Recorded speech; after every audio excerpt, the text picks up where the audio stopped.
Thanks for coming here to the Court on the Street. I am what a gaggle of middle-aged women do for 4 hours every Black Friday. I am your shove host, Vince. And his meal plan for today went breakfast, second breakfast, 11sies, luncheon, afternoon tea, dinner, supper, and then maybe he'll have a midnight snack just to hold him over. He is your merry host, Josh. Do you get the reference, Josh? I expect you don't. No. It's a Lord of the Rings thing. Oh, yep. Nope, definitely don't. You're now a hobbit. You're a hobbit for this whole episode. Yeah. I don't think I could pass for a hobbit. I'm just gonna go out on a limb. Yeah, maybe. We'll see. Maybe like a troll or an ogre. It's all the same to the Ents. Oh, okay. Yeah. Fun fact. You got one? Give it to me. I do. I actually feel like this one is going to surprise you. I don't think you'll know this. You better. Did you know that the Supreme Court has its own private basketball court on the top floor? I did not know that. It is called the highest. That is pretty cool. Nicknamed the highest court in the land. Is that a joke or a real thing? A real thing. Do they build it for the joke? I don't know, but I hope so. I hope so. That would be great. I would love to see fucking Ruth Bader Ginsburg dunking on Brett Kavanaugh when she was still alive. That would have been great. Also, because I'm gonna forget, and I don't. Okay. Next week, I'll hit you with two this week because I'm gonna forget this one. Walmart has a lower acceptance rate than Harvard. 2.6% of Walmart applicants are accepted. Harvard's 4.5%. Yeah. Okay. I was gonna say that seems hard to believe. Oh. It does still seem hard to believe that Walmart only hires 2% of applicants, but I don't know. Maybe. I don't know. What do I know? Okay. So, a couple programming notes right off the bat. Firstly, we are going to build up a little bit of a cushion for ourselves. So, we'll record and release this week, but next week we're going to record without releasing. And then we'll just be running a week behind. Just so any listeners listening, wondering where an episode is next week, that's what we're doing. Just make it a little easier on ourselves, a little bit more pressure so we don't have to process an episode in 3 days. Yeah. Give us time to get some more content out for each episode, whether it be short snippets or other links to go along with stuff, just things to fill the week with posts, hopefully. Yeah, that'll be nice. The other thing is we mentioned it last week, and I think I'm going to follow through on it. We do have a Discord. Any listeners who want to join the Discord, we will go ahead and post an invite link in the episode notes, and you can go ahead and click on that or copy paste, however you do it, and join our Discord. See if you can jump in on any discussion that we're having. Yeah, we'll also take questions in there, so even if you just have I think that would be a really fun segment if we get people in there to start leaving questions, and we can just answer at the end of the episode, just take at least 1 or 2 questions from the viewers channel and start answering them. Could be a fun thing to do. That would be very cool. Very cool. All right. And I feel like there's one thing that I'm missing. Can you think of it, Josh? The little breakup segments we were talking about. Right.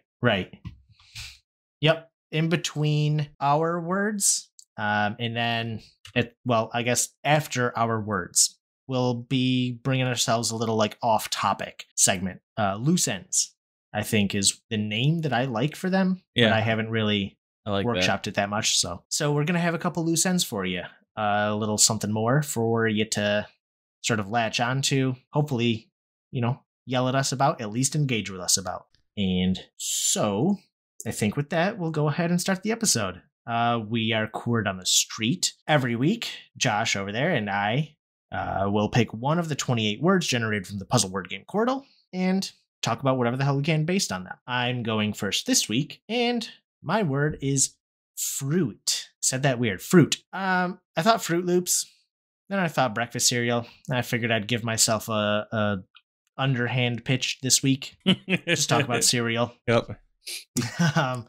Yeah, I was having trouble thinking of something, honestly, and then I was like, why? He was like, everyone loves cereal. Everyone loves cereal. It's so easy. So we'll start with top 3 cereals like breakfast cereals. I guess you could use like granola and like oatmeal, hot cereals or whatever. No, but no. But No. I'm mostly talking about breakfast cereals. I know, right? So yeah, top 3 cereals. Do you have an easy pick for number 1, or Yes. do you want me to go first? Oh, 100. Okay. I definitely do. O's. Let's go. Yeah, okay. I get that. O's I've sort is of grown out of O's. Oh, it's my favorite still. I absolutely love it. I get it. Nicole loves them as well. There was one time in college, you may actually know this, but there's one time in college when we went to the grocery store, Nicole and I, and Nicole wanted O's, and she went and pulled a box off the shelf, and it was a Japanese box Really? of O's. Yeah. Huh. So somewhere around here, we actually have a box of O's that's branded and marketed all in Japanese. Oh, It's well, really that's cool. Yeah. For anybody that has never tried O's, Honeygram O's are just fantastic. It's so hard to say what they are because they're called honeygrams, right? So you could say that they're like a honey graham cracker, but they're wicked not. Yeah. The only downfall with them is they absolutely destroy your gums. Yeah, for sure. People It's so talk worth about the Cap'n pain. Crunch. Yeah, O's are on another level from Captain Crunch.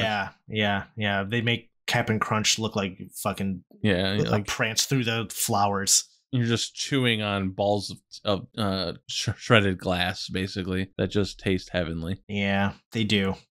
I haven't had them in years. I should get them. What's For taking me- the cake for you? First one. It's Cinnamon Toast Crunch. Mm. It's so good. There's some cereals that like the off-brand, the generic, gives it a run for its money. I will say that like the Wegmans brand Fruity Pebbles are better than the name brand.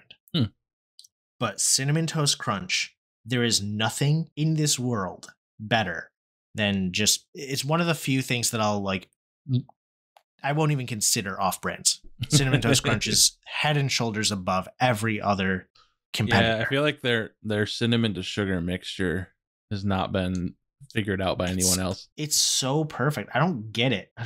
But I will also say that all the like Cinnamon Toast Crunch offshoots are whack.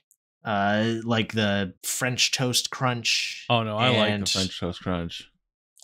I mean, it's not anywhere near as good as Cinnamon Toast Crunch, but I do enjoy it. They've all been whack as hell to me. I've tried a few of them. What's the one that I got? I got a one recently that was like another cinnamon based one, but it just wasn't. It was like cinnamon graham crunch or something like that. Or churro. I know they did a churro one, like tiny No, churros. I didn't get that one. I haven't had that one, but I know they do like a tiny churro one. Yeah. Okay. Hold on. Why does Google have to get me like this? Cinnamon Toast Crunch Crocs. Ugh, something you love and something we hate all in the same place. I don't know. These fucking wild ass Crocs. I fucking love them. Have you seen the KFC Crocs? No, They're wild. They have a chicken drumstick on them. Okay. I'm looking it up now. Fine. I'll also send you the link to this the Cinnamon Toast Crunch ones. Anyway, I mean, they're funny. They are. That's what I'm saying. But they're hideous. Oh, the KFC Crocs are also chicken scented. Oh my god! Just no. You know how I despise Crocs. Yeah, that's reasonable, but for the memes, I love them. What did I get? I must have got mini churros. Maybe I just got the French Toast Crunch. I like French Toast Crunch. I have gotten the Definitely not as good, but it's good. I liked it. I have gotten the Dulce de Leche Toast Crunch that came out last year. Those were whack. Yeah, they're just never as good. Why even bother messing with perfection? Here's where it might start to get complicated, though. Do you have a like second and third favorite cereal? Yeah. Second first. Second Obviously. is Cinnamon Toast Crunch. Good and man. then my third is Peanut Butter Captain Crunch. Let's see. Second for me. It's tough, man. Second and third are tough for me. I like breakfast cereal a lot. I think I may just go with Frosted Flakes. Frosted Flakes would probably be my number. It'd be in my top 10. My number 4 Yeah. would be Frosted Shredded Wheat. Okay. I love frosted shredded wheat. But the key, I think, for good frosted shredded wheat, at least for me, is to not eat it like your traditional cereal. I like put a couple in my mouth, take a swig of milk. Yeah. That way it doesn't get soggy, because that's when it's gross. Yep. If you let it get soggy, it's terrible. Gummy. Yeah. But like crunchy frosted shredded wheat, it's different. Yeah. See, I like when the cereal starts to get soggy. Ugh. I'm weird like that. I know. I don't think I am typical in this, but I like when the cereal has lost its crunch, but not all of it. I want all the crunch. Yeah, no, I get that. You're like the market for those bowls that are like 2-chamber bowls. Oh, 100%. You put the milk in one. You have no idea how many times I've almost ordered them. You really should. Like, they can't be that expensive. Most of them are just like injected plastic. Yeah. Probably get them at the dollar store. More than likely. Well, they also make a cup that has like a to-go cup. So like you have the ability to like basically like a big opening for some cereal to fall through into your mouth, and then you can push a thing and then it opens the straw that would be in your mouth at the same time and let milk into your mouth. So you can like eat your bowl of cereal on the go. That's wild. Yeah. The other day I was in the like convenience store that I usually stop at in the morning if I need an energy drink, and had forgotten to make myself one. And I noticed they had like snack bags of Cap'n Crunch berries. And it was like, the like single serving cups of cereal. This was like 3 cups worth in a resealable bag. And it was great. I would just sort of like snack on Cap'n Crunch, and then like the next day, because I'm not eating it all in one day, that'd be wild. But the next day, like I realized I probably have enough for a bowl of cereal. So for lunch that day, I just bought a bottle of milk, like a single serving bottle of milk, poured it into the bag, just ate that shit right out of the bag. Why do we even bother with bowls? Dude, I don't know. That's assuming that no cereal ever comes in like box-sized bags, but still. Here, I just sent you the link to this cup that I was talking about. Or where? One of them in Discord, in the live recording chat. In the live recording chat? Oh, I'm in general. That's what's the problem. Oh, man. Okay. Portable cereal cup. Yep. Crunch-A Cup. This is not the exact one that I saw, but it's very similar. Wait, I don't understand what I'm seeing.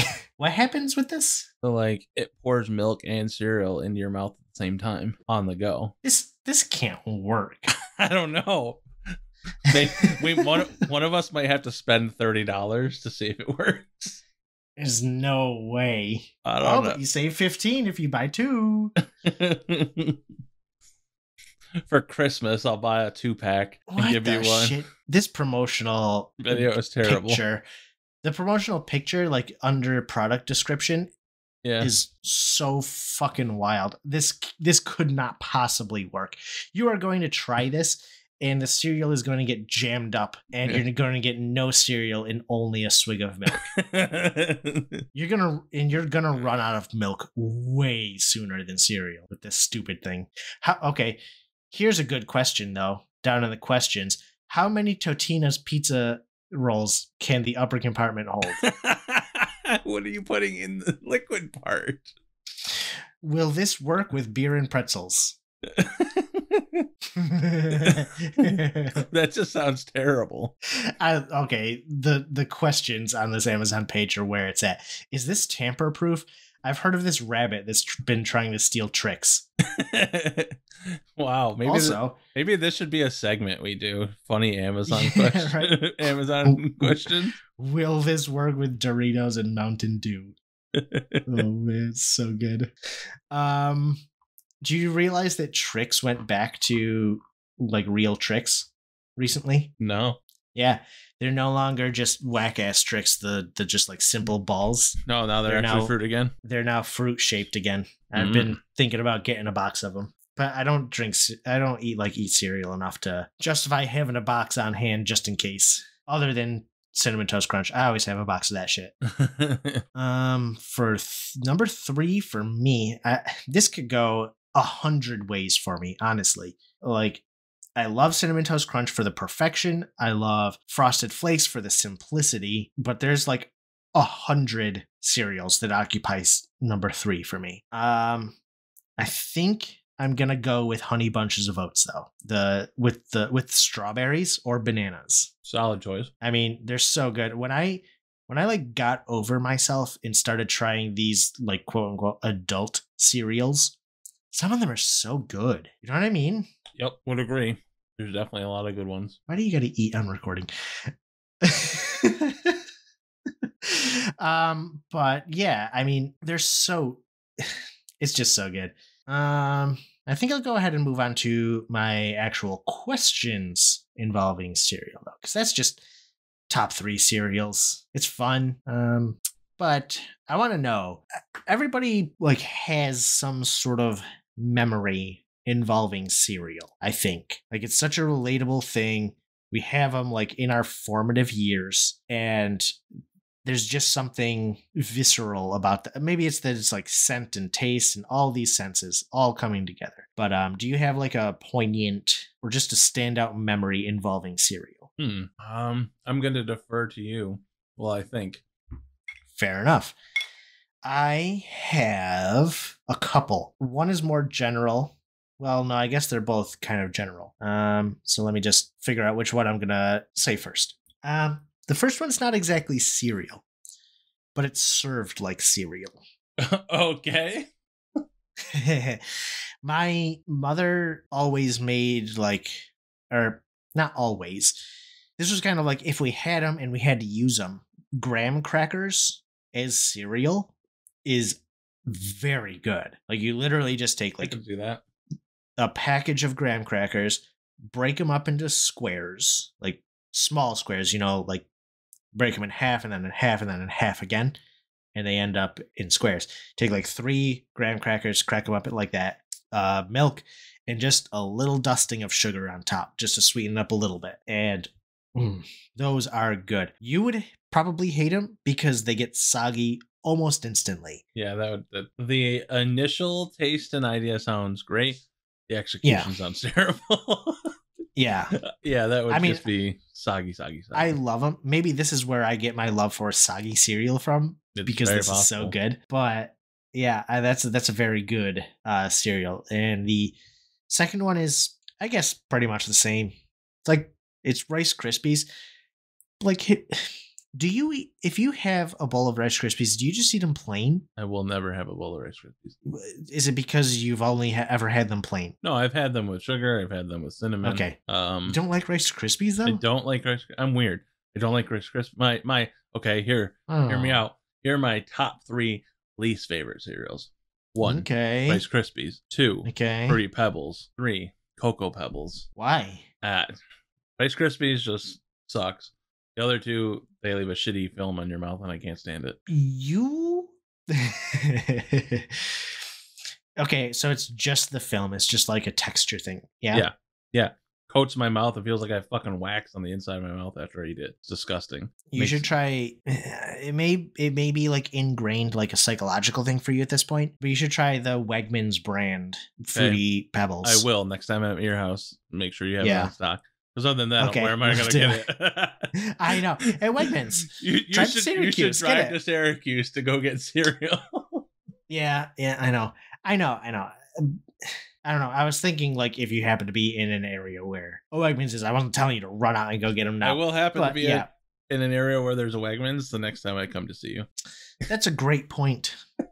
Great point. Yeah, that's it for me. Any memories, cereal memories? I don't know if it's really a specific memory, but I don't think it has to be. Mine are not. Neither of mine are. Oh, did I actually say what my second one was? It's just having Rice Krispies with sugar on them. Yeah. Just the revelation of being able to add stuff to cereal. That the first time I had Rice Krispies with sugar on them was at your house. Oh, for real? Yeah. Huh. Yeah, my parents get wild on it like that, I guess. Yeah. No, I think it was just like the typical thing for me. The only thing that's different is like I feel like I'd always try to one up myself when it came to it, and I would try to find a bigger container every time I got cereal. Yeah. So like when I moved to North Carolina and like I didn't have anything and I had to get all my own dishes and stuff, I bought these giant salad bowls. And Oh my God. it was like half a box of cereal in one. That's wild. And I would just like get up on a Saturday morning and like watch some Twitch or something and eat that, and then not eat anything again until like 9 o'clock at night because I ate up half a box of cereal. Now, I do understand that, but I almost always have two bowls of cereal, one right after the other. I don't know, something, even though I like the sogginess, something about having a big bowl of cereal just becomes unappealing to me. Yeah, see, I don't really like. I eat it fast enough that it doesn't get soggy, and I think that's probably why I like because I would say Captain Crunch and O's are up there for me, and I probably like them as much as I do because they seem to get soggy the slowest. Sure, yeah. I will say though, there is a very specific threshold with O's. Oh yeah, then where they become milk inedible. water milk logged. They just congeal into a solid Yeah, that's boat gross. of O's. Yeah, that is one cereal that I do not like soggy. Those I will pour small bowls and maybe have like 2 or 3 small bowls of O's. Yeah. Yeah. I'm gonna see if I can find these. See if I can find these bowls that I'm speaking of, so you can see how big it is. Oh my God. I mean, my brother probably, you're probably talking about the same one that my brother has. I know them. But while you do that, I will move on to asking my final question today, which is, what is a cereal that you have always wanted but have never tried, either because you were a child and weren't allowed to, or just because you've always been in the cereal aisle and just seen something else you would like more? That's a very interesting question. Is this one you need me to go first for too? Yeah, just because I don't know if I have an answer. Right. Sure. My answer is Cookie Crisp. You've never had Cookie Crisp? I've never had Cookie Crisp. I was not allowed to as a child because, well, they're just cookies, even though they're like formulated as cereal, so they're not just cookies. But no, my parents said they're just cookies, so they didn't ever get them for me. And then I don't know, as an adult, like I've sort of formed my own ways, and I just get something else instead. I just don't understand that logic. No, I know, can't right? have them. They're cookies because the rest of these sugary fucking snacks are not bad for you. Yeah, man. I don't know, maybe it's the perception of them being cookies. They would think that, well, I was just allowed to eat cookies for breakfast, even though, no, you can't have cookies. You can just have pancakes. Put some extra sugar on them. They'll be fine. I would say my breakfast is weird. My answer would be in my adult life now, there's a ton that I want to try, but I can never convince myself to because I am the straight up Walmart cereal bandit. I'm getting that knockoff bag of Captain Crunch for $7 for it, which is equivalent to like 3 bags or 3 boxes of regular Captain Crunch. Because all the name brand cereals are so fucking expensive. Yeah, that I'm just like, that's gonna be gone in like 3 bowls. It's just not worth it to me. So there's a bunch that I probably would like to try. I just can never convince myself spend the money on them. Yeah. See, as an adult, I justify the name brand cereals by saying I don't eat them all that much. So what's it matter if I spend $5 on a box if it takes me 3 weeks to eat them? I know when I buy it, I'm going to demolish it. Yeah. I don't buy it. I don't buy them all that often, but I know when I have it, I'm going to want more. So I just buy the big bag. Sure. I don't know. Wegmans store brand is very good. That's one of the best things about having Wegmans, the grocery store around here, is that their store brand is just good. This picture would be useful if there was anything for scale. Okay. Frame of reference: a head of lettuce will fit on the bottom. Like an entire head of lettuce could just like the bottom of the bowl. Okay. Is the same size as a head of lettuce. That's a good size. Yeah. Yeah. I kind of thought that you were going to show me like just one of the like restaurant bowls. Oh, I definitely have used those. I've used like the giant like metal ones. I have one like of the those. Wood panel ones. I mean, oh no, I have. You know the salad bowls I'm talking about, right? Yeah, yeah. No, I have this giant mixing bowl that Yeah, it would probably hold like 2 gallons of water. that's too much. And I've used that. I've used that once. Yeah, I'm sure. And it was too much. I couldn't do it. I was like, no, Yeah. that's too much. Because it's also Reached like, my limit. yeah, I know. All right. Not too much cereal though. It's too much milk for me. Yeah, exactly. Like I can eat Exactly. the cereal, but that amount of, if I drink that much milk, I'm just like, oh my god, I'm so full. You're like sloshing Yeah. around. You feel like your stomach is just now a bowl of cereal. Well, and how much milk do you pour in a bowl of cereal? I would say Okay. enough to like mean- cover halfway up, maybe. Okay. Like I'm not like, I don't want all my cereal covered, but I want enough to like get all the pieces wet.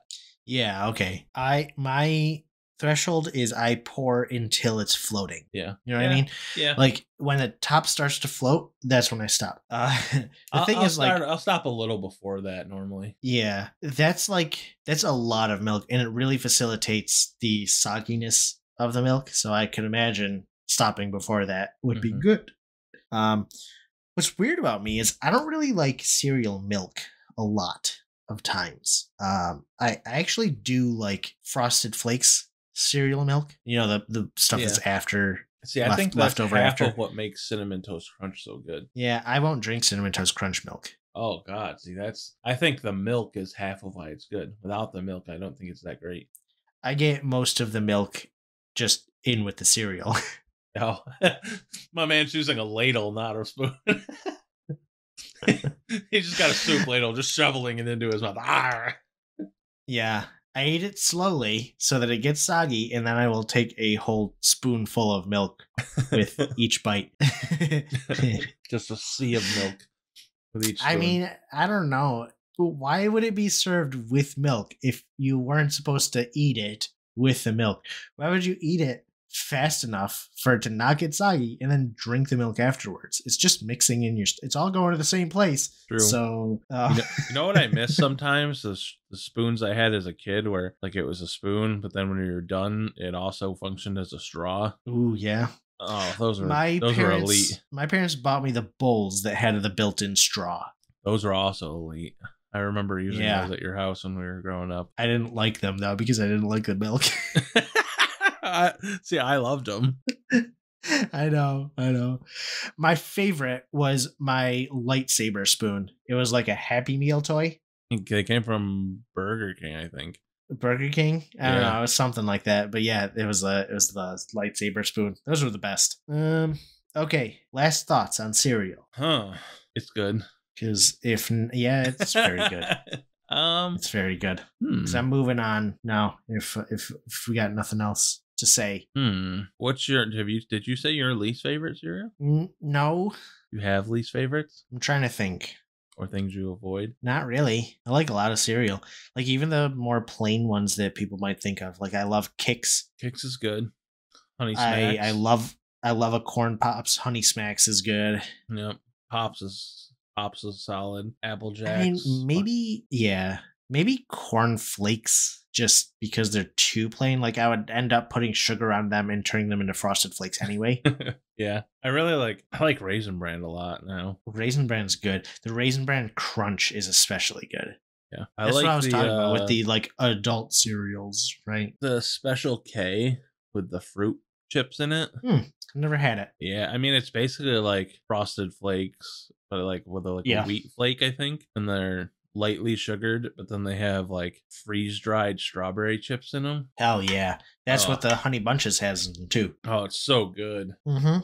I love freeze dried fruit. This has nothing to do with this at all, but it's a funny story, so I'm going to tell it because I don't know if I've told you before, but even if I have, it'll be good for the podcast. All right, let's go. It has to do with freeze dried strawberries. So you can buy like these freeze dried strawberries in a bag, right? Just kind of as like a snack. Yeah. So, I've gotten them. Back when I was living with Dan, we were downstairs watching a movie. It was me, Zach, our friend Kaylee, and Dan, and we were watching some movie in the basement. And Zach was sitting in the chair off to the right, and it was me. It was Kaylee to the left, me in the middle, and Dan to my right. And Dan's eating these freeze dried strawberries, and he finishes them, and he like sets the bag like next to himself, right? So the movie finishes, and we start to like get up to go do something. And he picks up the bag, not realizing that he didn't close it all the way. And he like moves it over himself, and he just dumps all this, for lack of better term, what we describe as strawberry sawdust, Oh yeah. all over himself. So he's like, bro, can you go get the shot back? It's like he was covered. Like it's going everywhere Yeah. if he stands up. Yeah. So I go get the shot back out of the back room, and I plug it in, I turn it on, and I'm like, sucking off all the strawberry sawdust off his shirt or whatever. And I go to get some off of his leg. And God. I wand over the middle of his. This is how fetishes are made. I wand over the middle between his legs, and the vacuum just sucks his whole body part, whole dick and balls, whole dick and balls into the fucking vacuum tube. So, and this sound will be ingrained in my head forever. It's just like a funk, just a funk. He goes, you got the whole thing.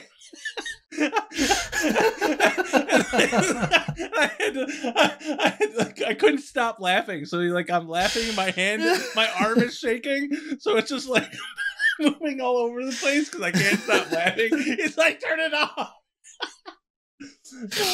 And these are how traditions are formed. Yeah. So I don't know if I told you that before or not, but no, it's so good. Oh. No, I have not heard that. Yeah. Yep. Got the whole thing in the vacuum. That's good. Wow. Yep. Through the shorts. Yep. You've had to been wearing the thinnest shorts. The thinnest shorts and thinnest boxers, if any. Oh my God. Wild. It was too good. All right. That's yeah. I'm glad we talked about cereal just to think about freeze-dried strawberries and then think about dicks and ballses.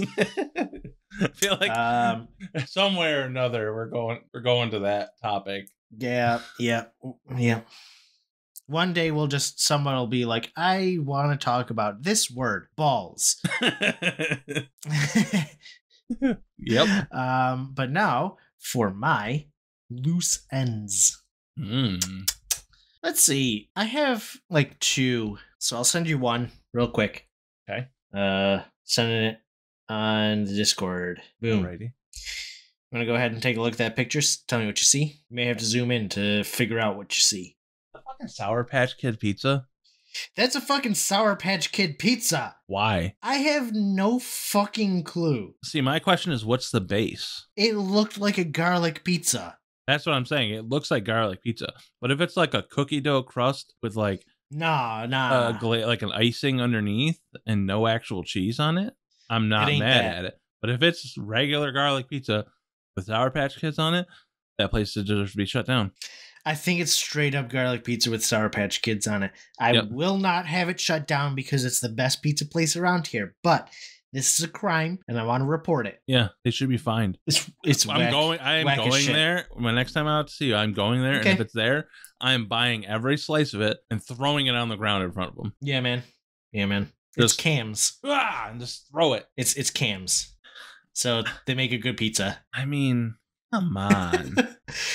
It was like almost more. I almost got pickle one. Pizza. I can get pickle pizza. I can get some of the crazy things people put on pizza. What, Sour Patch Kids on garlic pizza? Sour Patch garlic pizza. That just sounds horrible. Whack. Yeah. So bad. That was my first loose end. The second loose end is a question and possibly a topic. Okay. Did you finish watching The Bear? I did. That show is so fucking cool. I loved every minute of it. My only complaint is the pilot season is way too short. I can understand that. I didn't more. think that. My only complaint is like sort of plot related in the last episode, but it's not that big a deal because the last episode was mostly character work, so they sort of brushed over a couple plot points that I didn't care for, but that is far and away made up for by the penultimate episode. The oneer. Did you realize that it's a oneer? What do you mean? It's one shot. The whole episode. Not the whole episode. There is an intro where it shows each person like coming into work. But from the point that he says, we're opening in 20 minutes. Oh, yeah. It's one shot. It's a 20-minute episode. Yep. It was the best oneer that I have ever seen. Yeah. I watched that episode twice today. I I'm watched it and then I was like, did I just see what I thought I saw? And I watched it again. Oh, so you finished it today, huh? I finished it today. Yeah, I finished it on Thursday or Friday. Yeah, it's so good. It was so good. So that episode, like the character work in that episode, just like the progressive ramp of franticness in that episode, knowing that they did it in one shot and were able to act like progressively harder and harder and harder throughout that 20-minute stretch is absolutely phenomenal. I think my favorite part, I don't want to give away a spoiler, but so I'm gonna. Well, let's just say spoilers. Yeah, right? Spoilers. If you don't want to hear it, please skip this part. But when he knocks the donut out of his hand, yeah, and then like he leaves and everything's over, and like he realizes he leaves, and he reaches down, picks up the piece off the floor, and he eats it, and he's like, ah, shit, man, oh shit, this is fucking good. But he doesn't say anything. He just like, you could just tell he's like, oh, I fucked up. Yep. Like he eats this fucking donut and he's like, ah, fuck. Off the goddamn floor. Off the floor, and it's still fucking, he knows it's that good. He's like, damn, I just ate this shit off the floor and it's fucking phenomenal. Yeah. Yeah. It's such a good show. The last episode, like the only critique that I will make, because the last episode, the character work in it is fucking phenomenal. Like I was tearing up and everything. Great. But again, spoilers. Like he's owes all this money to the mob, right? And his brother like was funneling this money, just putting it in cash and cans. And then they find it all, and then it's like everything's solved. But if he's just funneling that money into cash, then that money would all just go back to the loan that he paid to the mob. So why, like, how does that solve anything? That's why he does it. But that's why his brother was doing it. If you remember when he was talking to, again, spoilers, when he was talking to Tina, I think her name is, right? Yeah.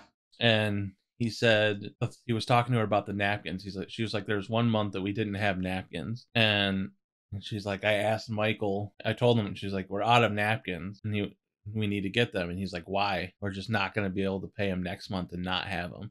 So it's like, he knew he could pay them, but all he could do was pay them. So what the fuck was the point? So he just kept the money just to keep the money, because he would just need to take out another loan after he finished paying this one off. It was like, him just saying, oh, fuck, I'm stuck in a cycle, so fuck them. At least that's what I got from it. Now I get that. I don't understand what it solves, finding all the money. Like they're just gonna have to pay it off, and then they're gonna be exactly in the same spot. But I don't know. Yeah, I guess that's true. But they're making way more money than they were before, because fair. They're gonna be bringing it. And I mean, okay. Huge spoiler. Definitely do not listen past this part if you intend on watching this show at all. The bear. Yes. At the end of the episode, the restaurant's gone. He's starting fresh. Right. So I guess I got the impression that finding that money was what allowed him to start over, consider starting the restaurant, but I didn't really understand why, because the budget seemed like they were going to be struggling anyway. I think they were only struggling though because he wanted to make payments. That's why they did like the birthday thing, and, like the bachelor party. Yeah, like he was trying to find a way. That's why they started trying to take online orders, like doing all that stuff. Like he wanted to be able to. He was trying to figure out ways to increase profits so he could clear that debt. Ball breaker. Yeah. the maybe the best part of that one, I hope you're gonna say what I think you're gonna say. Is it Maddie Madison just in the background, just like yelling funny shit the whole time? Oh no, one of my favorite parts in the whole show is when he's talking to the character in Ball Breaker. Yeah, man. I love that part. He's so good. Oh, he's great. I found out about him through Bon Appetit's YouTube channel, because I was like big on watching them for a while until they fucking imploded. But he's so fucking funny, and I didn't expect him to be like such a good actor. Yeah. He doesn't have a huge role, just the timing on his interjections. Yeah, his cameos are great. fucking funny. In that Mhm. one episode, like he like Carmi screams and like walks off, and you just hear him in the background go, "Ooh, Carmi's mad." Yeah. It's Yep. just so funny. But And then I like I feel like cousin what's Richie or Richie. Richie is like the Ari of the show. Like you want to Yeah, hate him, sure. but you can't. He's so It's just hilarious. He's actually very funny because he's not like a caricature of a particular person, like a Yeah. particular group, you know? Yeah. Like he's out there like insulting the incels from that are waiting for the ball breaker tournament, but also like he's just like talking down to all the women. Yep. But also like I don't know, he's just impossible to nail down. He's a phenomenally written character. Yeah. Really, really good. Yep. Yeah. This is one of the shows that I feel like I could gush about Yeah. like maybe every week from now on. I had to just I had to finish it. Yeah. That was the thing, is like I didn't everything else took a back burner. Yep. So I could finish. Yep. Granted, it was only 8 episodes, but it needed to happen. I mean, I watched 3 episodes today, but I watched one of them twice. So I'm just such a great show. it's great. It's great. Highly recommend.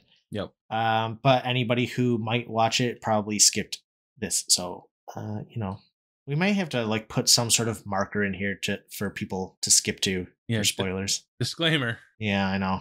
Skip to here. All right, that's it. That's all I got.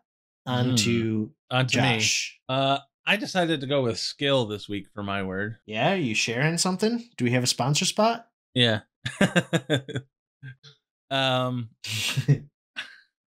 Maybe start to think about life skills. Okay. I kind of just wanted to go down a rundown of important skills or things we've learned throughout life, or things we think we should have learned, or things we wish we do. So what would you say are the most useful skills that you know at this point in your life? This is an incredibly tough and broad question. Yeah. Well, and I will give an incredibly broad answer. Mm-hmm. Just like handyman stuff, just knowing how to use a given tool. Yeah. Being comfortable. I'm uncomfortable with things as soon as they go into my walls. Yeah. But like I could replace an outlet, I can replace a switch. I like replaced my dryer, plumbed it and everything. It's a gas dryer. Mm-hmm. Just being able to use like wrenches and screwdrivers and shit. Yep. Not even my woodworking stuff. Like that's all entirely separate. Just around the house, handyman skills. Oh, yeah, definitely. I would say mine's probably like, I don't know if you can, I guess you can consider this a skill, but like deductive reasoning is so important. Like Sherlock? You're like Sherlock? Yeah, like Sherlock. Just being able to like narrow stuff down and troubleshoot things. Mm-hmm. So important. There's a lot of people that's just not how they function. Let me ask you a question. Were you good at math in high school? Okay, so here's the thing. I'm good at basic math. Yeah. Adding, subtracting, multiplying, that kind of stuff. Decent in algebra. Absolutely destroy in geometric and logical proofs. Yeah. Which makes a ton of sense for troubleshooting. Yeah, this is exactly what you're talking about. And this is what's misunderstood about math courses in high school is they're teaching you how to think. Yep. Step by step by step. If then statements. Yep. Like if this works, then that works, then that works. Like that's what math is. Yep. Yeah. Super, super important. Yeah. So I think that's super, super useful. I would probably say cooking. It's just something that's super useful. And I've always been able to like cook a little bit, but definitely gotten way more into it in the last like 3 or 4 years, as far as like what I can make and what I have made, that kind of stuff.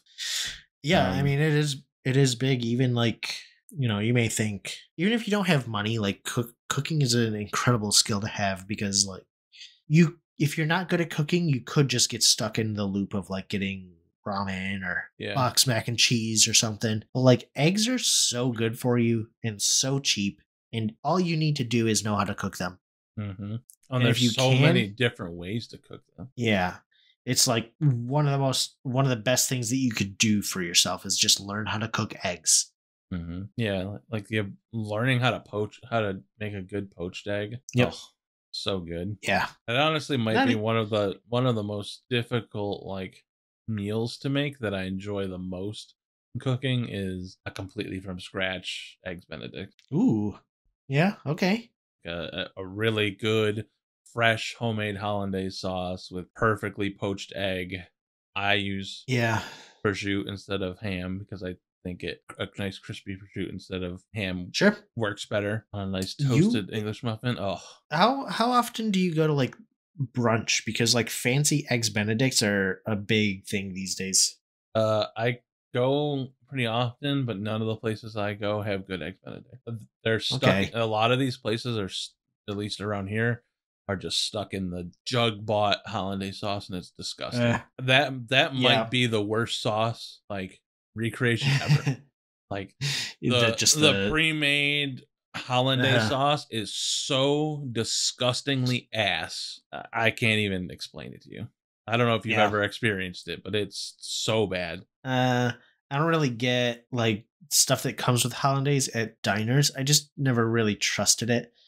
I have had a like packaged hollandaise sauce. What is it? I don't know what the brand is. The green package hollandaise sauce that you make, and I froze it, and I would thaw it and use it. I used it a few times. That ends up pretty good. Yeah. But I know what you mean. Like a bad hollandaise sauce at a restaurant Oh, can I be mean, pretty rough. it's just disgusting. Yeah. Like, and it's like I've had it like 3 or 4 different places around here. So like the first Hmm. time I had it, I was like unaware that it was like store bought. I just thought Mm. they sucked at making holiday sauce. And then I Ah, had it again at another place, it and it was the tasted same. exactly the same. And I was like, ugh, Yeah. this is disgusting. So then I looked it up online, and I'm like, oh, so they're just buying this in bulk, and it's disgusting and gross. Uh, 'Cause it just I doesn't will. have like a good hollandaise sauce has lemon juice in it and like Right. some nice freshness to it. Yep. And theirs is just like thick, goopy shit. It's just not Yeah, good. it gets way too thick. It's not Yeah. supposed to be like a thick sauce. So yeah, I get that. But I'll say if you find like a halfway trendy place to go to for brunch, chances are they'll have like specialty eggs Benedicts. Yeah. I've been to 3 or 4 places that have that. I've gotten like a crab cake eggs Benedict, Mm-hmm. and that was fucking good. There's one place up in Lake Placid who has a lot of different types of eggs Benedict. I haven't gotten them because they have like skillet plates that Yeah. are like better to me. They call them roosties. Talking about Uh, the breakfast club or whatever. it's Breakfast called. Club. Yeah, yeah. Yep. That Yep. place is phenomenal. They're really good. Oh yeah, yeah. Oh. But yeah, I've definitely been to a few places with trendy eggs Benedict, and those are usually really good. If they're trying to dress them up, they're probably not just getting their hollandaise out of a can. Yeah, no, they're definitely making it. Even if they might make it like in one big batch for the start of the day, but Yeah. they're definitely making their own. This is I kind of don't think. off a little. No, finish yours and then I'll go. Okay, I don't think eggs Benedict is very hard to make from scratch, like in a restaurant setting. It's one of the 5 mother sauces, so it's got to be simple enough to prep that you can just prep it before opening. Well, so here's the thing. Depends on what they have. So if you have like a food processor, like then it's pretty simple to make. But if you don't have that to use, which is why they don't do it in the diners, you have to do the double boiler method, where you have to Oh. like boil the water, put the bowl on top, Yeah, and then sure. get your egg yolks in there, and then Yep. slowly whisk in the butter and keep incorporating it without breaking it. Got it. So that's what takes the longest, and like incorporate it enough to get it to the consistency that you need it to be, which is why the bulk stuff is so thick, because Uh-huh. it just sits. Like if you let a hollandaise sauce sit, it's gonna get thicker. I never really thought of the sort of logistics of diners. Like they're open, from 6 in the morning to 10 at night. They really don't ever have time for prep. No, right? and I mean to make it like I would say the fastest you could really make it from scratch is like 10 minutes, and like Mm, they don't have 10 minutes for one Nah, thing. Like not in nah. a diner setting. It's quick out the door. Everything they do is like, what can I throw everything on the griddle at once? Yep. You know what I mean? That's kind of that's how they make their money. They're able to serve stuff fast. Yeah, they're just the throughput. Yeah. All right, that's all I got for that question. Speaking of, so this is kind of off topic, but speaking of like things, surprisingly, I cannot find around here is a good Monte Cristo. There's just nobody that has one. Was that a Monte Cristo sandwich? Never had one? Yeah, no. Oh, so it's like a ham and cheddar sandwich, but it's deep fried. Ooh. And then it normally has powdered sugar on it, and then it has a fuck? Yeah, like a little bit of powdered sugar, and then it has a raspberry like marmalade confit that you dip in. What the? Dude, it's so fucking good. It's such a good sandwich. Yeah, I had it for the first time down south, and I was like, oh my lord. This is dollars to donuts. This is a New Orleans thing. Maybe. Right? I don't know. Let's find out. I'll bet you you eat this and then a beignet. Let's see. Origin. Monte Cristo sandwich is an American variation of the French croquet monsieur sandwich that first appeared in the menu of Paris Cafe in 1910. Okay, yeah, I know the croque monsieur. Yeah. But it doesn't say where the Monte Cristo started? Is I would assume Paris. Monte Cristo is a tribute to the French novel The Count of Monte Cristo by Alex Dumas. As such, the sandwich's name suggests French origins. Food historians generally think that the Monte Cristo sandwich is a variation of that. It doesn't say where. Okay. I'm gonna do a little research. Yeah. So it's like crustless sandwich, and then it's fried in clarified butter, and it's just so good. It's like, imagine like a freshly made, homemade ham and cheese Hot Pocket, but not processed garbage. And then you got that to dip in it. Oh, it's just so good. This like the texture and the crunch of it being fried, and then you got the saltiness of the ham and the cheese, and it's all melted together because it's confined within the sandwich, so it melts super well. And then that sweet like raspberry jam marmalade cuts the saltiness of the ham. Yeah. Oh, it's just so good. And I've had like cravings for it multiple times, and there's just nowhere around here to get it. And I've yet to make one for myself since I moved back. But I bet it's tough do that. Yeah. Maybe that'll next time I come over. Maybe that'll be our sure our thing. Maybe we attempt to make homemade Monte Cristos. From the 1930s to the 60s, American cookbooks had recipes for this sandwich under names such as French sandwich or toasted ham sandwich.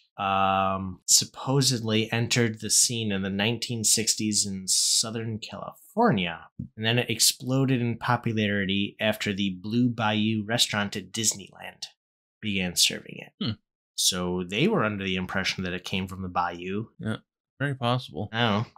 It just seems like a Louisiana thing. Yeah, could be. You would have this and then some beignets. Yeah. Right? It's the same dipping sauce, sounds like. Very similar, yeah. I don't know. Dude, that's the thing. It's like, the first time I got it, I was just like trying it on a whim because everybody says the same thing. They're like, why would you get that? But it was kind of like, I mean, why not? I needed to try it. Like, it was so different that I was like, I've never had this before. Not only have I never had it, I'd never seen it on a menu before. Yeah. You are comfortable with the sort of, I feel like it's the sweet and cheese combination that throws people off. Yeah. But you're comfortable with it because you are used to having cheddar cheese on apple pie. Yep. So it's not as crazy to you as somebody who sort of turns their nose up at that. Extra sharp cheddar, Vermont sharp cheddar. I can get it. Oh, so good. Okay, well, now that we've dove completely off topic, my next question is, what are some skills that you wish you had but you haven't learned yet? How to make a Monte Cristo. No, right? I don't know. I kind of don't. This is not a question this is not the style of question that really drives with me. I learn stuff as I need to, and anything that I learned that I don't absolutely need is sort of like, I don't know, stored in temporary memory, right? Yeah. I like learning a lot of things, and I have this sort of reputation of knowing a lot of useless facts, but I feel like that knowledge sort of cycles in and out of my brain pretty quickly. That makes sense. So when I need to learn how to do something, then I'll commit it. But I don't know. So I don't know how I would answer this question even. For me, it's motors, like the ability to like really work on my own car. Like I could figure out how to change my oil. Like it's not that difficult. I know the process of it. Like Yeah. that I could do. You know, I could change my tires. Like that's not. But I'm talking like to really be able to like work on my own vehicle. I would like, or like fix a lawnmower engine, or you know, take apart a snowblower and repair. Which I'm sure I could do it. I could learn. I just never have, and that's something that I would like to at some point learn. And honestly, the idea of like restoring an old muscle car is always like super intriguing to me. They're just so expensive. It always seems like a nightmare to me. Every time you see in a movie like this guy who's restoring his old muscle car, it's never not a horror story of this guy is either a bad parent because he only puts time into that, or he spent 40 years on it because he's not a bad parent and he doesn't have time to put time into that. Yeah. It's like it always seems like a horrible idea, and it's just a sort of backdrop for why this person is a bad parent. Or not. You're not wrong. Yeah. I don't know. It's always been kind of fascinating to me. I just thought it seems like a really cool project. Yeah. Outside of the context of having kids, I'm sure it is. Yeah. If you got nothing better to do and you're looking for like a project to put your time into, that does seem interesting. Which is perfect for me because I don't see myself having kids. So the idea of having something I could sink my teeth into sounds exciting. Mm-hmm. Especially because I feel like there's a lot to learn. There's so many things to be able to completely restore a car. I feel like you have to have so many different skills in your tool set. Yeah, sure.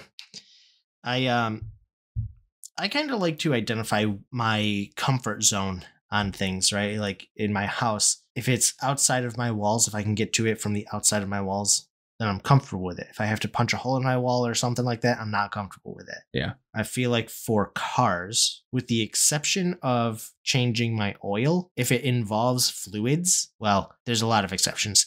With the exception of changing my oil and just like filling up fluids, if it involves a fluid line, I'm uncomfortable with it. Brake lines. Yeah. I replaced my brakes for the first time a couple years ago, and I ended up having to replace one of my calipers also. Yep. And that's where I drew the line. I'm like bleeding a brake line is like, I do not want to fuck with that. No. Yeah, it just seems scary because it's something we've never done before. Yeah. That was always my thing. Is like it's scary because you're not only putting your life at risk, you're putting the life of others at risk if you fuck it up. Right. Why, yeah, that's the same reason I've never touched it. Those lines need to be full. Like bad things happen anytime there's air in a fluid line. Yeah. And it just not into it. Not willing. Yeah, I'm right there with you. I feel like that's a useful skill though, identifying your sort of capability level. Oh, 100%. When my brother was finishing his basement, he did a lot of it.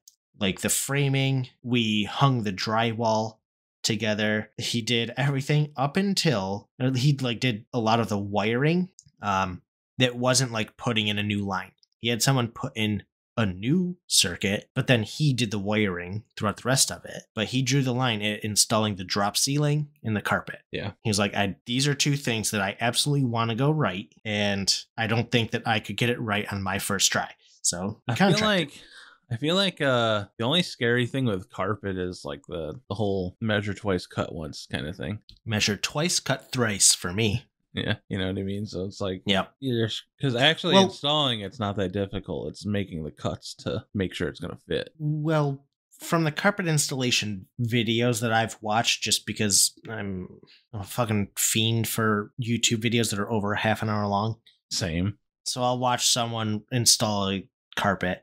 But you trim it after you stretch it. So like it's not as hard. As long as you're not cutting it too small. Yeah. Like you're probably good. Yeah. But it also that was looks the one like thing I would say I got a benefit destroys your hips. Is I worked that year and a half or 2 years at Bargain Outlet. Oh, sure. And they had what they call pops. So like in my downtime, they just had these binders for each section of the store. And it was like, read a section, answer these questions. So like everything to do with installing toilets or doing the sink traps, installing pipes, laying down carpet, the things you need for that. Like I had to know all the different things that you would need. Yeah. Because my job was to sell people them. Yeah, right. So, when somebody would come in and they'd be like, "Oh, I want to get this carpet," and I'd be like, "Well, do you have carpet strips? Do you have, what kind of flooring is it going on? Do you need a carpet pad to go underneath it? All that kind of stuff." So I think that's I'm actually, now that later on in life, I'm really thankful that I read all those things. Yeah. Because otherwise, I don't know if I would know as much as I do. Like even with framing windows, sure, and all that different kind of stuff. Yeah, that sort of thing is very important that you start to realize. Once it stops becoming training to you, and you start to sort of rebrand it in your mind as continuing education. Yep, that stuff becomes really important. Yeah, it definitely does. And that actually kind of leads into my next question. What skills, if any, do you think that should be taught in the education system that are not? It's so hard. I could think of a ton. I don't think there's many, just because I sort of see the education system differently. I don't think specific things need to be taught. School, especially primary school, high school, this is meant to teach you a little bit about a lot of things. And more importantly, to teach you how to think. Yep. That is the ultimate goal.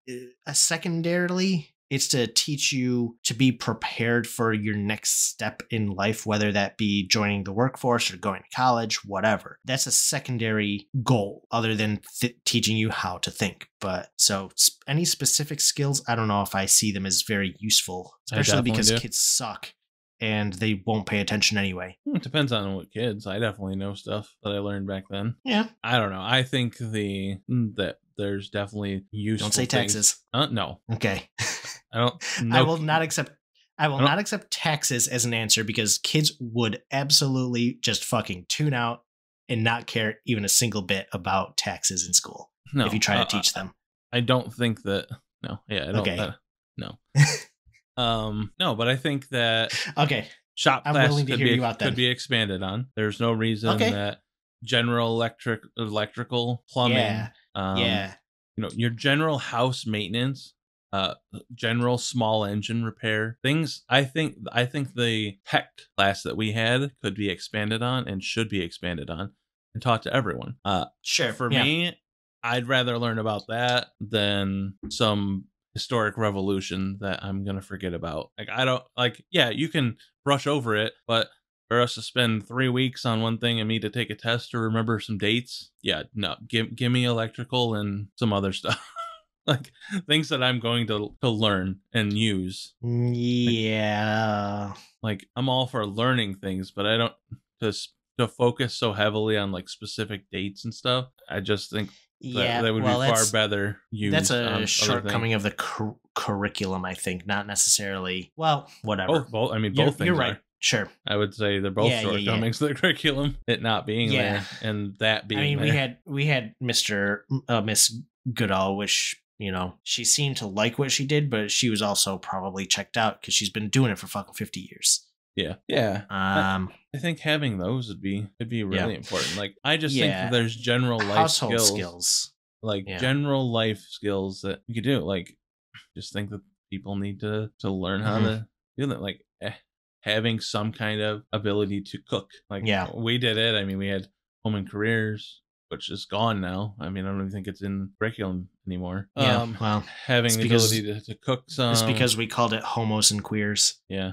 But that's because we're a kid and we didn't realize it. But just because I didn't realize the value of it then doesn't mean I don't see it now. I think I realized the value in that. In most things, there were some. Well, I don't know.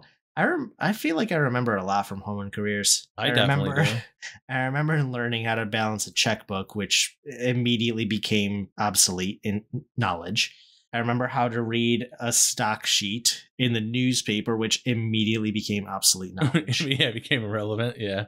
But I do absolutely remember the cooking curriculum in home and careers, and sewing. That went for a while. That was most of that class, I think, was cooking. I think we spent half the year on that. Cooking and sewing were the two big components. I remember Henry's salty as fuck cornbread. because he accidentally put like 4 times the amount of salt in it. Yeah. So stuff like that, or like something as simple as learning how to tie the different styles of knots. Like that stuff becomes so useful later on in life. Yeah. I mean, that's why there's a fucking 100 TikToks about, you need to tie a knot. Yep. Exactly. And there's just 100. So what a stuff. Quaint number. A fucking 100 million TikToks. Yeah. So I was just been thinking about like some of those things, and it's like now in like today's day and age, obviously things have changed. So having general computer repair knowledge is just as important. So like having somebody like, I don't think having everybody understand the basic components of a computer and what they do, I don't think that's a bad thing or a far stretch to include in that curriculum. It doesn't have to go like super deep into it, but like understanding, because each time you do something like that, you're also instilling the troubleshooting stuff. Yes. The problem now is that computers are getting so simple to use. Did you see the report probably a couple years ago now about like college professors complaining that kids don't know how to use computers anymore? What? No. Like they don't know how to use file systems. Like apparently kids entering college these days are having trouble.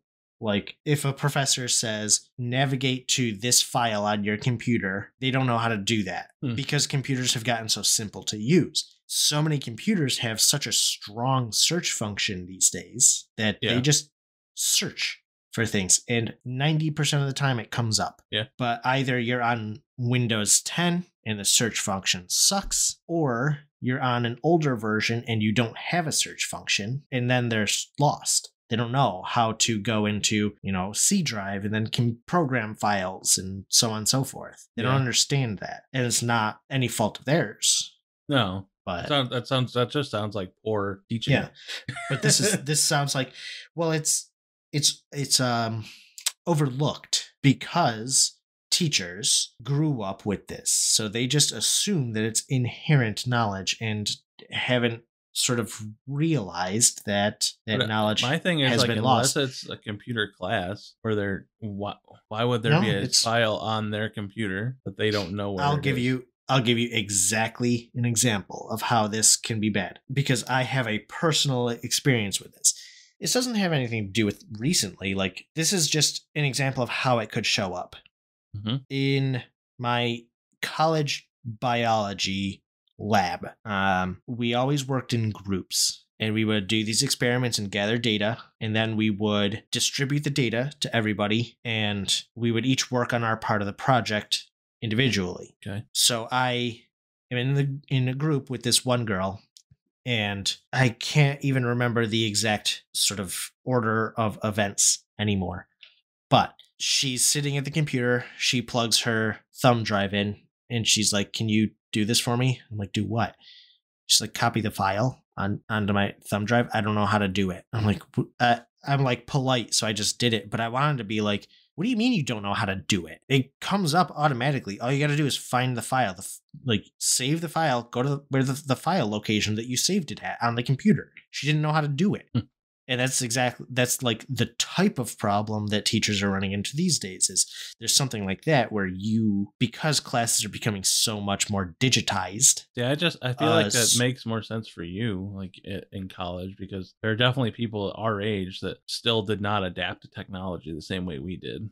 Like, yeah, people that grew up after us, I feel like they have a much wider knowledge base of computers, at least as a general population. Right. There's definitely still exceptions, I'm sure.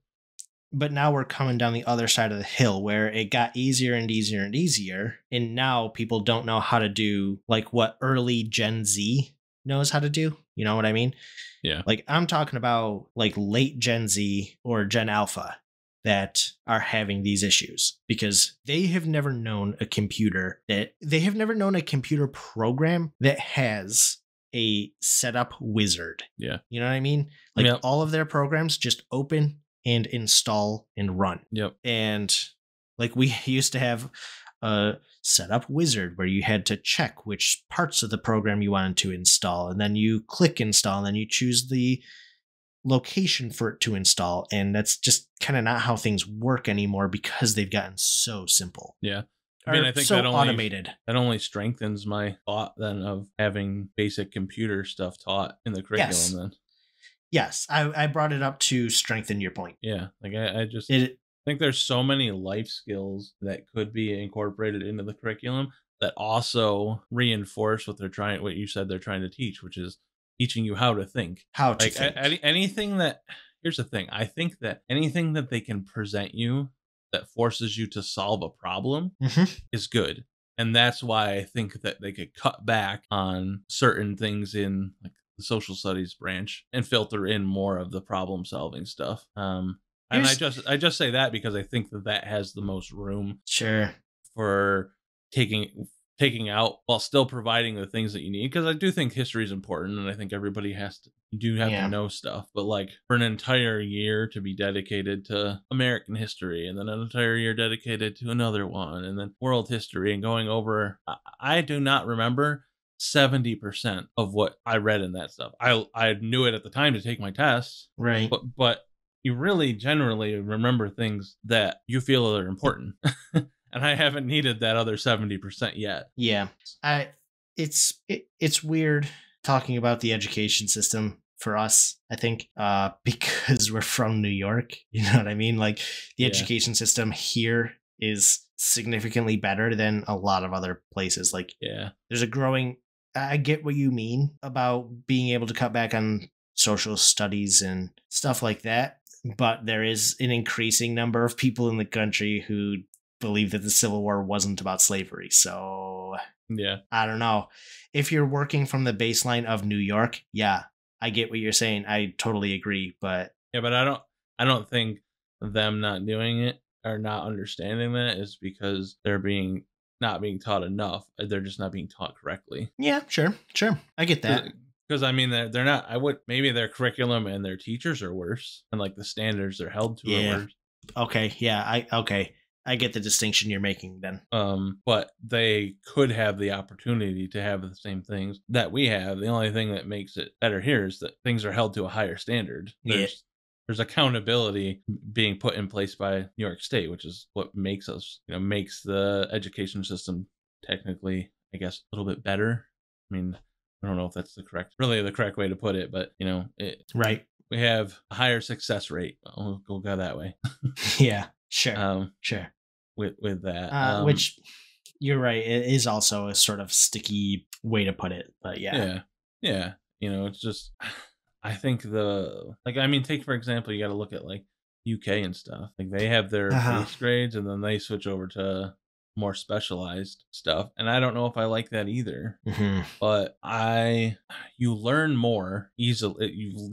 I definitely learned more and learned it easier the younger I was. Oh yeah. You're a sponge, so yeah.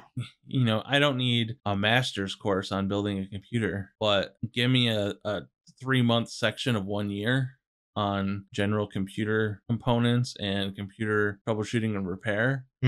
That's enough.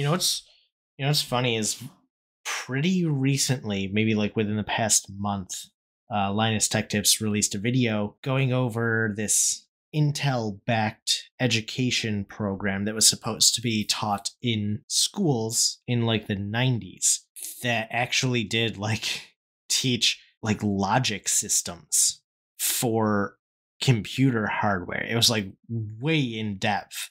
Yeah. And it's funny that instead of doing that, we just sort of like, this is a thinking box. Use it. Yeah. And that's all a computer is like. Well, that's the thing is like most of it, the stigma with computers is that they're scary. But it's just giant Legos. Yeah. Like everything has its own place that snaps in. Like one YouTube video and you can build your computer. I've never understood people who like have such a hard time. I mean, things you don't know are scary. But it's always been this way with even with cables, right? Everything's color coded. Yeah, but it's kind of the same thing, like you said. If you got to go behind the wall, it's out of your comfort zone because it's scary. Yeah, I guess you don't know what's behind it. Yep. They don't. If you have to go behind the thinking box, then yeah. No, they don't know all. when you don't know all the different ways to break something, it instills fear. Like, it's just a Pandora's box of possibilities to go wrong to them. Yeah. So, like, I understand that, and I think that being taught those things, it's only going to prepare them more, because almost every job in some facet now uses a computer. Absolutely. So not training people, I feel like, is a disservice. Yeah. I mean, agree. It should just be something that should be accessible to everyone. Yeah. I don't know. I think that we can make leaps and bounds in affecting every corner of the country if we buckled down and doubled down on improving our education system and what people need. And because if you instill an 18-year-old with all the knowledge that I have now, obviously, I've had more time and experiences. You can't give them the experiences, but you can give them the general rundown of a lot of the things that I've learned in 32 years. And like, having a base knowledge is great. Now, granted, you can learn anything you want if you just search it on YouTube for the most part. Yep. But if you're not interested, you're not going to learn it. So like, I think it goes kind of, and I think it's also easier now because, like you said, when we were in school, we had a different name for home and careers. But that's because it was frowned upon for men to cook.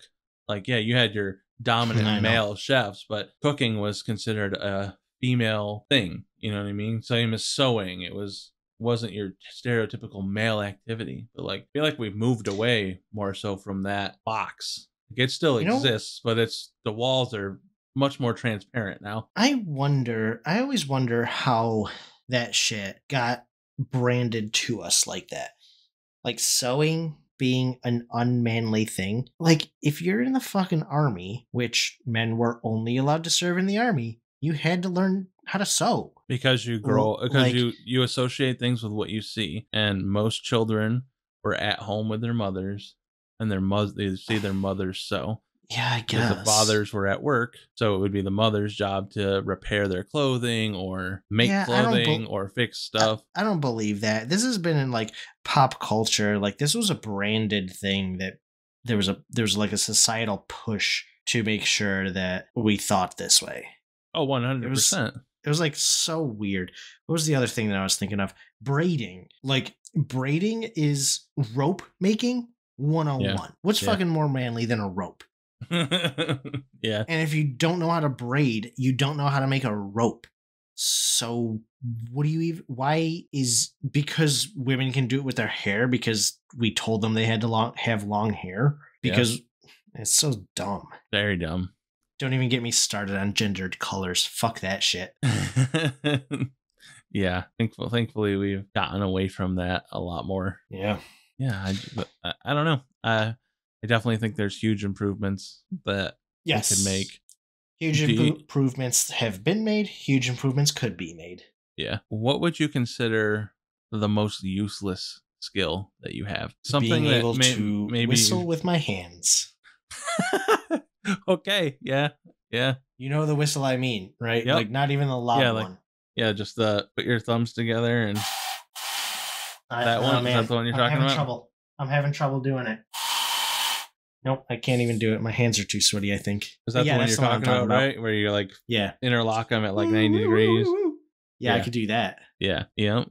That's it. That's the most useless one that I got. That is very useless. Easy. Very useless.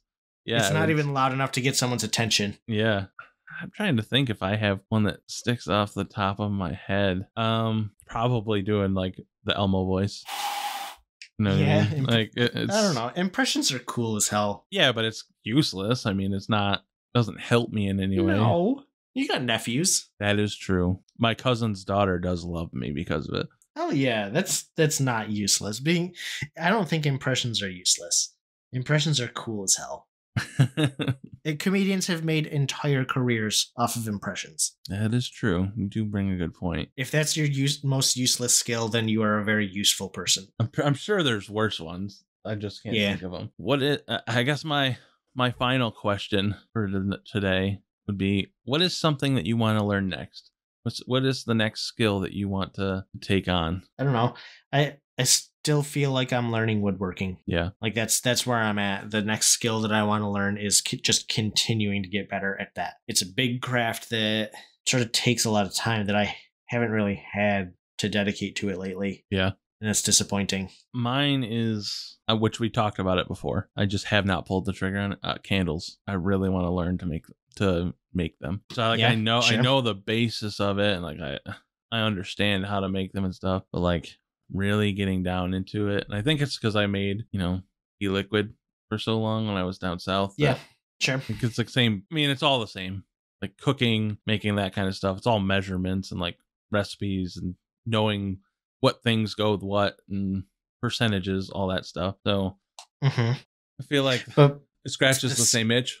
The skill of being able to formulate stuff, like getting a system that allows you to formulate things. Like, there's been a couple cocktails that I have tried making, and I've realized that like recipe making is a skill that you have to develop. Like just writing shit down is not recipe making. You have to like write it down in a way that allows you to edit it easily. You have to have a baseline and keep for everything. track of the changes. Yes, exactly. And it's hard to get that down. I had to do everything by the milliliter. It was the closest thing, and then from having that milliliter, you could do it into percentages to scale up, because it depends on, was I making a 130 ml bottle or was I making a gallon? So like, yeah, having that baseline, super important. Yeah. Well, I think that's why cocktail recipes a lot of times are like told in parts. Yeah, because they're usually whole numbers and you can scale them up and down. Yep. Especially if you're making more than one serving. The types of recipes I like are in ounces, but that's just for ease, so I don't have to do the math to figure out how much to put in. Yeah, just pour it into your jigger and go to town. Yeah, it's definitely one I want to tackle. I've been that, and it's like cold press soap are two things that I've spent a lot of time researching and watching videos and like how to make them and best practices and best different kinds of recipes. So recently, Nicole and I visited a friends of ours down in Maryland, and they, you know how people have like just a decorative soap? Yeah. I mean, I'm sure that's what you're talking about, but like actually decorative soap, like not usable decorative soap. Yeah, I mean, I know some people have that, but I don't understand it. I do, because they look very nice, and the more you use them, the less nice they're gonna look, right? So yeah. But I really respected what they did, which was they just had like a block of Himalayan pink sea salt, like in the shape of a bar of soap, just on their soap holder. I'm like, that is amazing. It gives you the decoration, but it will never wear down. Yeah. It was like one of the best ideas I'd ever seen for people who like to dress up their guest bathroom or something like that. Yeah, that is a cool way to do it. Yeah. But you can't, make a block of pink sea salt like that. No, definitely cannot. Not that I'm aware of, anyway. With enough time, you probably could, but So I think that wraps me up for this week. But I would like to go into my loose end for the day. Loose ends. Have you happened to see anything about football at all this season? Have you paid attention to anything? Probably not. I did see that NFL released their streaming service. Yep. Actually, an update on that too. While we were down there, our friends said that they would pay for an NFL streaming service. I'm like, if you don't mind me asking, how much would you be willing to pay? And she was like $40. I called it, didn't I? Yeah. I was like, okay, that's exactly what my friend said. And I like scoffed at him, but all right. This is separate confirmation that people would be willing to pay for that. I think it's because, so when I lived in North Carolina, I went through this terrible experience where, I'm a Buffalo Bills fan. Yep. None of the Buffalo Bills games are locally televised. The only place you can watch them, unless you have DirecTV and have the NFL package, is go to the bar. Yep. And it costs way more than $40 to go to the bar every week to watch your Bills games. I'm sure. And there is a lot of that out there. Yeah. Okay. So the good news is that the NFL package is like $10 a month. So yeah. Well, And it only has local right now, but I think we'll start to see. Gross. Yeah, from what I know, I mean, they might have changed it, but I'm pretty sure it only has local coverage, which is still good because I will pay $10 a month rather than having a shitty antenna or stealing it on the internet like most people do. Yeah, now. possibly getting blacked out. Yeah. So what I was going to talk about, or wanted to talk about, steal your thunder. No, you're good. Is a specific play that happened this week because preseason week 1 started. Okay. Yeah. And the Bills on Saturday, I think it was, the Bills played the Colts. Now this year in the draft, late in the draft, I think it was like 6th round, the Bills drafted a punter. Okay. And he was referred to in college, and he gave himself the nickname, and it stuck as Punt God.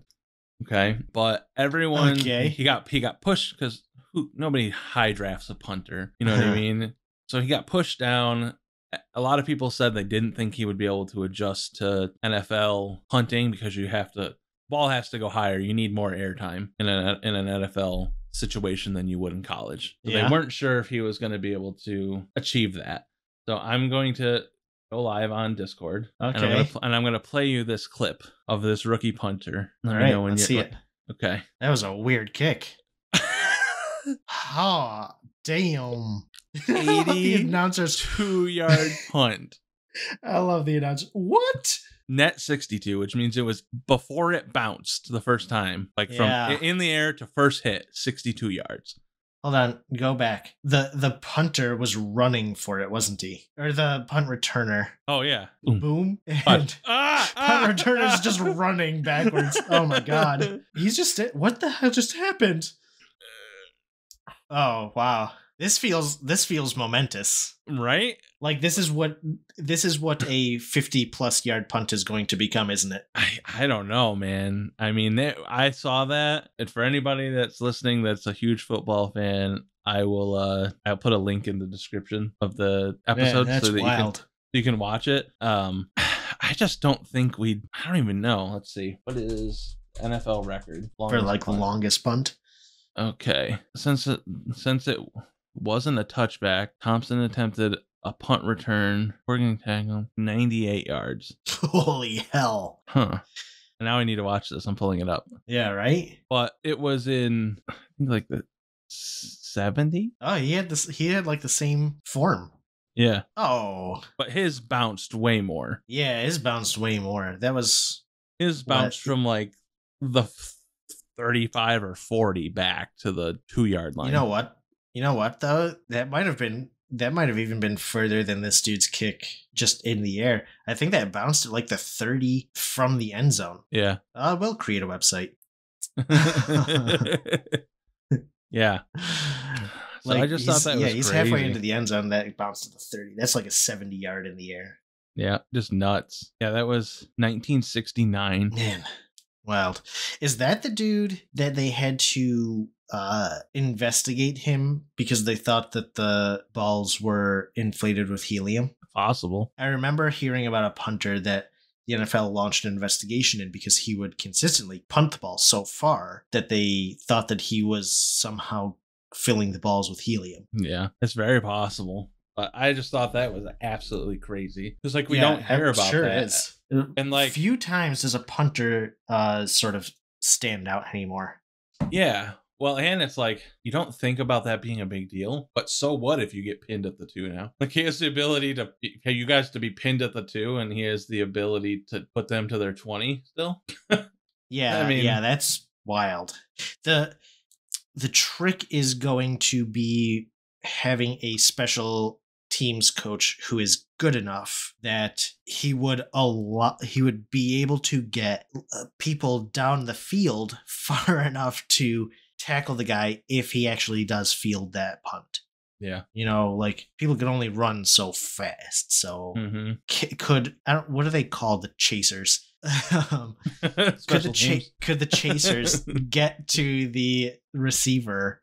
Could the kicking team by get the time to the returning teams, the ball carrier in time? Could the chasers get to the ball carrier? Yeah, the ball boy. Ball boy. All right.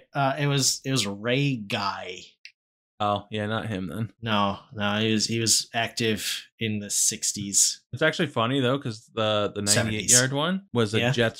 Jets rookie punter. Oh yeah, And now this is the Bills funny. rookie punter. Let's see, Ray Gunn, longest punt, 74 yards. So he's better than the guy they thought was kicking with helium.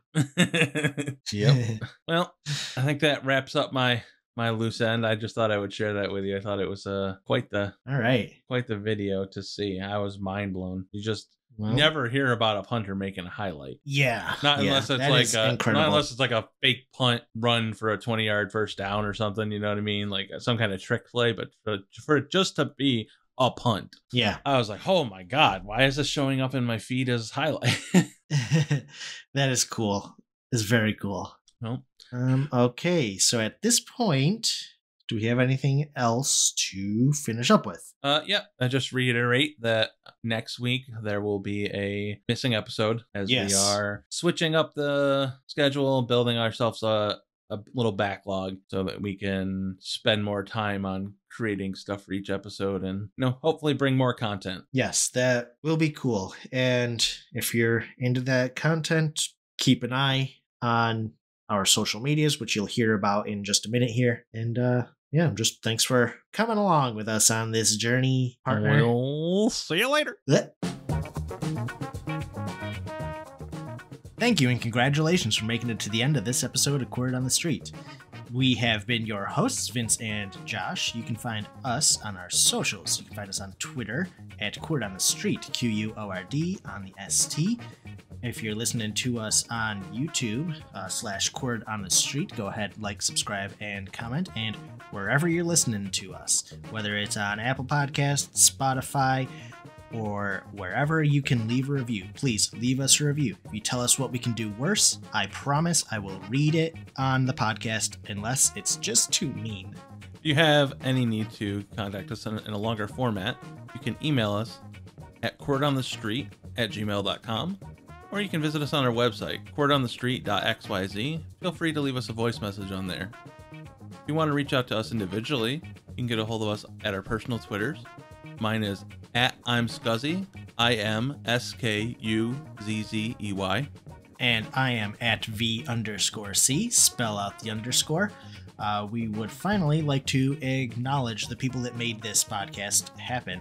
Josh Wardle, who is the original creator of Wordle. And Freddie Meyer, the creator of Quordle, who you can find on Twitter @Quordle. And with that, we will just ask you, as always, to get the cord out.